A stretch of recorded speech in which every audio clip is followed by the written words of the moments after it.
गुजरात के वडोदरा में स्थित ऐतिहासिक सूरसागर तालाब में बिना सुरक्षा साधनों के लोग बोटिंग करते नजर आए। पिछले दिनों वडोदरा के हरनी तालाब में घटी दुर्घटना में कई लोगों ने अपनी जान गंवाई। इतनी बड़ी दुर्घटना के बाद आज सूरसागर में बोट चालक सहित 5 लोग बोटिंग करते नजर आए।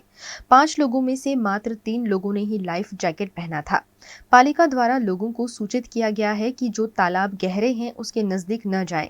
उसके बावजूद शहर में इतनी बड़ी दुर्घटना होने के बाद भी इतनी बड़ी लापरवाही देखने को मिली, जिसके चलते सामाजिक कार्यकर अतुल गामीची द्वारा प्रशासन द्वारा इस मामले कार्यवाही किए जाने की मांग की गई। વડોદરા શહેરના હરણી વિસ્તારમાં લેકઝોન તળાવમાં 12 બાળકો અને 2 શિક્ષકોના મૃત્યુ થયા છે।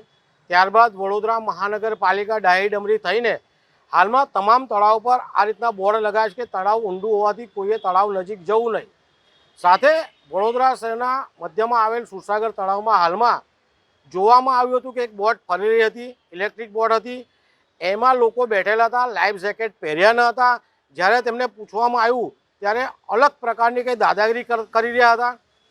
જો વડોદરા શહેરના તળાવો ઊંડા હોય, લોકોને ડૂબી જવાનો ભય હોય, એવા બોર્ડ લાગ્યા હોય છતાં પણ લાઈફ જેકેટ વગર સુરસાગરની અંદર ઇન્સ્પેક્શન કરવા આવે તેવું જણાવીને ફરતા આવા તત્વો સામે વડોદરા શહેરના કલેક્ટર સાહેબ, વડોદરા શહેરના પોલીસ કમિશનર અને વડોદરા શહેરના માન્ય મ્યુનિસિપલ કમિશનરે તાત્કાલિક પગલાં ભરવા જોઈએ અને આ જે પણ કૃત્ય કર્યું છે ગેરકાયદેસરનું કૃત્ય છે।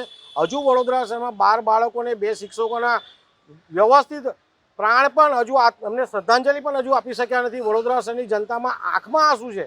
ત્યારે આ રીતનો જો બનાવ બનાવતા હોય આ લોકો, એમની સામે કાયદેસરની કાર્યવાહી કરે તેવી અમારી માંગ છે।